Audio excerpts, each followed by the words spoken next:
am so glad to have you here. Welcome to my channel, and today is going to be a great topic.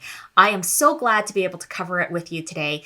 My name is Teresa Beretta, and I am the operations consultant behind LoopLink, here to help you shift from the chaos to consistency with sanity-saving operations and focusing on a systems-dependent operations instead of a CEO-dependent operations. Today, we are going to talk about what are the 5 signs that you are ready to hire your first employee or team member. Here might be a few things that you are feeling. Maybe you're feeling overwhelmed. Maybe you are feeling like you are overworking and you've been working too many hours. And that's after you've turned off your marketing. And the worst feeling of all, you're feeling stuck.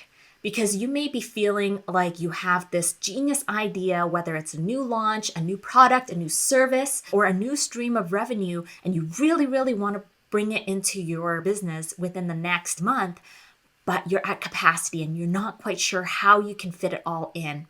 Now, those are some of the feelings that you might be having, and they could be equating to these top 5 signs. 1, you're at capacity, which means you're not taking on any more client work. You're also shutting down and closing down marketing because you're so filled up and you simply can't take on any more clients. You thought that by turning off your marketing, you're going to be able to keep sustaining it. But then all of a sudden, what happens is it's a catch-22. Suddenly, now that you're all caught up, you are behind on getting consistent clients through the door. And so that is one of the biggest pain points that you keep feeling over and over again. And when you are in that lull, you suddenly feel like, hey, maybe I don't need to make that hire anymore. Or maybe after I get through this and get a few more clients, I'll be ready to hire again. Sign number 2, your new services or revenue streams. So maybe there's a new course or a new service, a challenge that you want to launch, let's say within the next month, but you're going to need help to get there because there's so many moving parts. And on top of that, especially if you have existing client work right now,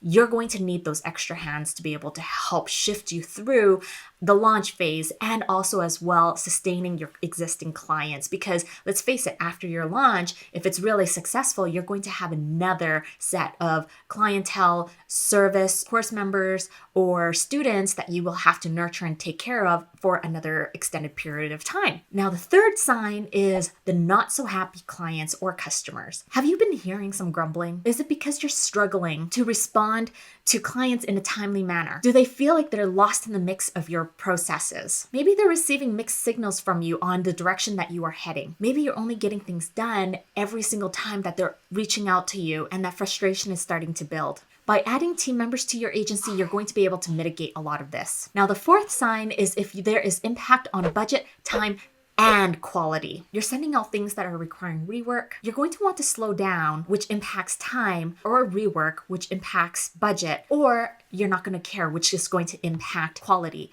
And when you're at that point, you're going to be at a lot of risk, not only for your reputation, but for your results as well for your clients. The 5th sign is if your in-house management is behind.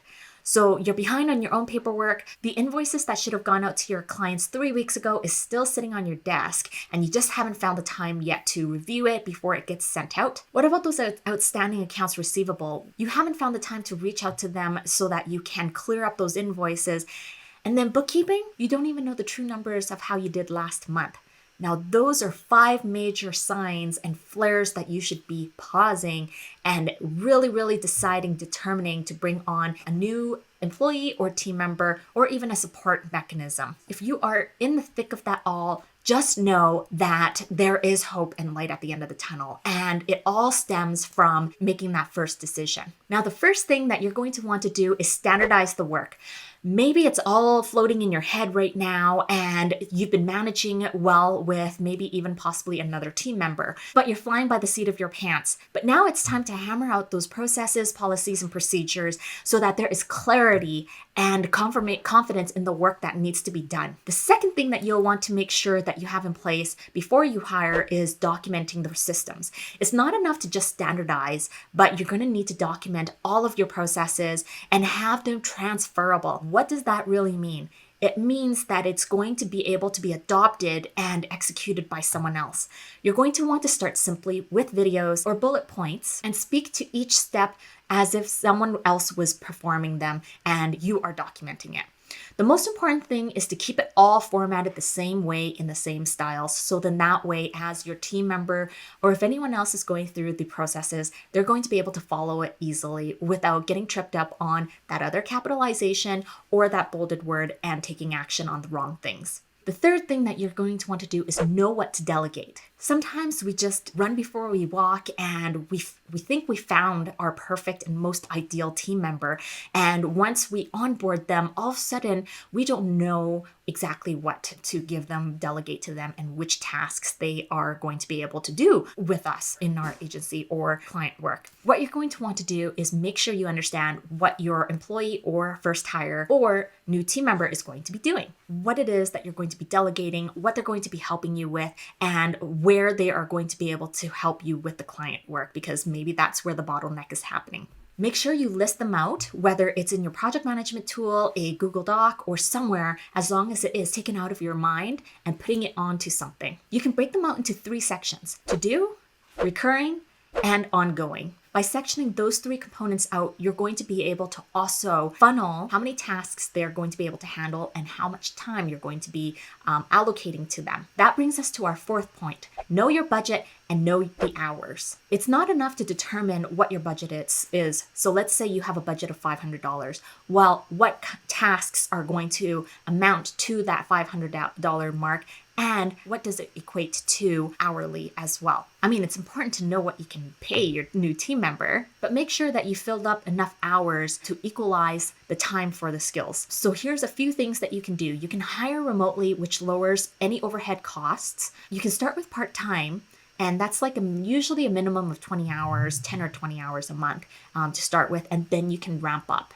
And the third is contracts to hire. So maybe you're not ready to have a full-time staff. Instead, you're going to want to start with part-time, but have them as contractors. That way you can test and trial the working relationship and make sure that there is a really strong fit for you both. And the second last thing is to make sure you plan your work. So this is where the biggest gap I've seen whenever I've worked with clients to bring on a new team member is that all of a sudden the CEO is unsure of what it is that they are held responsible for or where their focus should be. That's where you need to make sure that you as the CEO, with this extra support in place, you know where you are going to be focusing. Refocus your energy to other areas of your agency, such as connecting with clients, building the relationships, think of new services or revenue streams to implement, and optimize your services, products, or even processes. Last but not least, make sure you do plan their onboarding. So what this means is that in the first week of them being on board, it should be spent in training. Not only are you training them on your processes, you should be training them on your brand, your vision, your mission, and your values. Because when they embody that, it's going to be felt through to your clients as well. And this builds trust faster between your new employee or team member to your clients as well. Because let's face it, when it is a CEO dependent organization, usually the clients are so used to having full access to the CEO. And when you integrate a new team member in there, if you want to redirect their contact or the first point of contact to your new team member, the fastest way to build trust is to make sure that they embody what your brand is, your vision, your values, and your mission. Now, hiring can sometimes be really stressful, especially if you're worried about the wrong fit or maybe the wrong role or maybe even the wrong timing, because let's face it, sometimes it's going to be really costly. But if you hire based on your core values, you're going to be able to allocate your time and their time effectively to cover the gaps that is appearing or you've noticed in your agency. Then you're going to be able to find the right fit for your team. So that brings us to a wrap of this episode. I hope I was able to walk you through the 5 signs to know when you are ready to make your first hire, whether it is an employee, new team member, or a contractor. If you liked what you heard, I hope that you're going to be able to subscribe to our channel and stay tuned for our next episode. I'm Teresa Beretta, Operations Coach Consultant with LoopLink. See you again.